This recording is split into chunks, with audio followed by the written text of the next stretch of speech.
Presenting I Wonder from the Tales of Wonder series, edited by Kate Douglas Wiggin and Nora Archibald Smith. I Wonder is a captivating fairy tale rooted in the rich folklore of Scandinavia. This enchanting region includes Norway, Sweden, Finland, Denmark, and Iceland, each known for its magical landscapes and timeless storytelling traditions.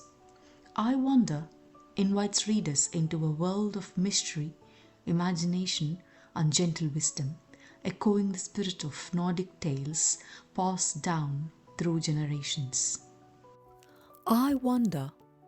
Once upon a time, there was a man who had 3 sons, Peter, Paul, and the least of all, whom they called Youngling. I can't say the man had anything more than these 3 sons, for he hadn't one penny to rub against another. And he told the lads over and over again that they must go out into the world and try to earn their bread, for at home there was nothing to be looked for but starving to death. Now, nearby the man's cottage was the king's palace, and you must know, just against the windows, a great oak had sprung up, which was so stout and tall that it took away all the light. The king had said he would give untold treasure to the man who could fell the oak, but no one was man enough for that. For as soon as one chip of the oak's trunk flew off, 2 grew in its stead. A well, too, the king desired, which was to hold water for the whole year. For all his neighbours had wells, but he hadn't any, and that he thought a shame. So the king said he would give both money and goods to anyone who could dig him such a well as would hold water for a whole year round. But no one could do it, for the palace lay high up on a hill, and they could only dig a few inches before they came upon a living rock. But as the king had set his heart on having these 2 things done, he had given it out far and wide in all the churches of his dominion, that he who could fell the big oak in the king's courtyard and get him a well that would hold water the whole year round should have the princess and half the kingdom. Well, you may easily know there was many a man who came to try his luck, but all their hacking and hewing, all their digging and delving were of no avail. The oak grew taller and stouter at every stroke, and the rock grew no softer. So one day, the 3 brothers thought they would set off and try too, and their father hadn't a word against it, for even if they didn't get the princess and half the kingdom, it might happen that they would get a place somewhere with a good master, and that was all he wanted. So when the brothers said they thought of going to the palace, their father said yes at once, and Peter, Paul, and Youngling went off from their home. They had not gone far before they came into a fir wood, and up along one side of it rose a steep hillside. And as they went, they heard something hewing and hacking away up on the hill among the trees. "I wonder what it is that's hewing away up yonder," said Youngling. "You are always so clever with your wonderings," said Peter and Paul, both at once. "What wonder is it, pray, that a woodcutter should stand and hack up on a hillside?" "Still, I would like to see what it is after all," said Youngling, and up he went. "Oh, if you are such a child, it will do you good to go and take a lesson," cried out his brothers after him. But Youngling didn't care for what they said. He climbed the steep hillside toward where the noise came, and when he reached the place, what do you think he saw? Why, an axe that stood there hacking and hewing all of itself at the trunk of a fir. "Good day," said Youngling. "So you stand here all alone and hew, do you?" "Yes, here I have stood and hewed and hacked a long, long time, waiting for you, my lad," said the axe. "Well, here I am at last," said Youngling, as he took the axe, pulled it off its haft, and stuffed both head and haft into his wallet. So, when he climbed down again to his brothers, they began to jeer and laugh at him. "And now, what funny thing was it you saw up yonder on the hillside?" they said. "Oh, it was only an axe we heard," said Youngling. When they had gone a bit farther, they came under a steep spur of rock, and up above they heard something digging and shoveling. "I wonder now," said Youngling, "what it is digging and shoveling up yonder at the top of the rock." "Ah, you're always so clever with your wonderings," said Peter and Paul again, "as if you've never heard a woodpecker hacking and pecking at a hollow tree." "Well, well," said Youngling, "I think it would be a piece of fun just to see what it really is." And so he set to climb the rock, while the others laughed and made game of him. But he didn't care a bit for that. Up he clambered, and when he got near the top, what do you think he saw?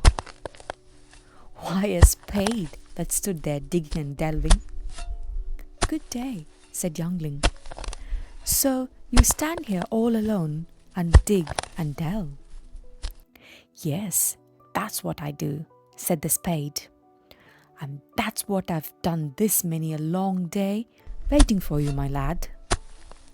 "Well, here I am," said Youngling again, as he took the spade and knocked off its handle and put it into his wallet. And then he climbed down again to his brothers. "Well, what was it so strange and rare," said Peter and Paul, "that you saw up there at the top of the rock?" "Oh," said Youngling, "nothing more than a spade. That was what we heard."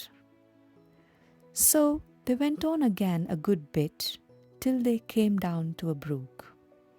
They were thirsty, all three, after their long walk, and so they lay down beside the brook to have a drink. "I have a great fancy to see where this brook comes from," said Youngling. So up alongside the brook he went, in spite of all that his brothers shouted after him. Nothing could stop him. On he went. As he went up and up, the brook grew smaller and smaller, and at last, a little way farther on, what do you think he saw? Why, a great walnut, and out of that the water trickled. "Good day," said Youngling again. "So you lie here and trickle and run down all alone?" "Yes, I do," said the walnut. "And here have I trickled and run this many a long day, waiting for you, my lad." "Well, here I am," said Youngling, as he took a lump of moss and plugged up the hole so that the water might not run out. Then he put the walnut into his wallet and ran down to his brothers. "Well now," said Peter and Paul, "have you found out where the water comes from? A rare sight it must have been." "Oh, after all, it was only a hole it ran out of," said Youngling, and the others laughed and made game of him again. But Youngling didn't mind that a bit. So, when they had gone a little farther, they came to the king's palace.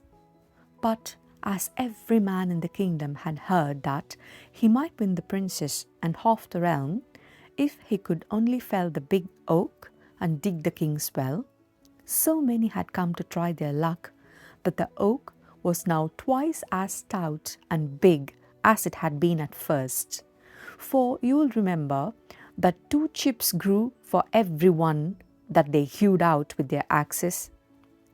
So the king had now laid it down as a punishment that if anyone tried and couldn't fell the oak, he should be put on a barren island, and both his ears were to be clipped off. But the 2 brothers didn't let themselves be frightened by this threat. They were quite sure they could fell the oak, and Peter, as he was the eldest, was to try his hand first. But it went with him as with all the rest who had hewn at the oak.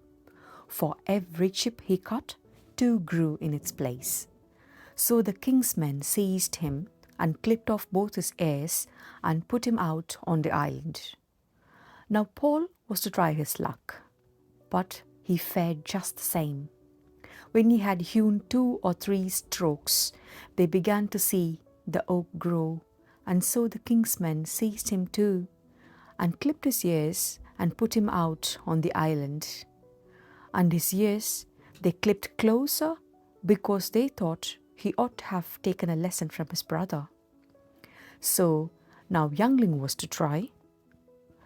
If you want to look like a marked sheep, we are quite ready to clip your ears at once, and then you will save yourself some trouble, said the king, for he was angry with him for his brother's sake. Well, I would just like to try first, said Youngling, and so he got leave. Then he took his axe out of his wallet and fitted it to its handle. Hew away, said he to his axe, and away it hewed, making the chips fly again, so that it wasn't long before down came the oak. When that was done, Youngling pulled out his spade, fitted it to its handle. Dig away, said he to his spade. So the spade began to dig and delve till the earth and rock flew out in splinters, and he soon had the well deep enough, you may believe. And when he had got it as big and deep as he chose, Youngling took out his walnut and laid it in one corner of the well and pulled the plug of moss out. Trickle and run, said Youngling, and so the nut trickled and ran till the water gushed out of the hole in a stream, and in a short time the well was brimful. So, as Youngling had felled the oak which shaded the king's palace and dug a well in the palace yard, he got the princess and half the kingdom, as the king had said. But it was lucky for Peter and Paul that they had lost their ears, else they might have grown tired of hearing how everyone said each hour of the day. Well, after all, Youngling wasn't so much out of his mind when he took to wondering.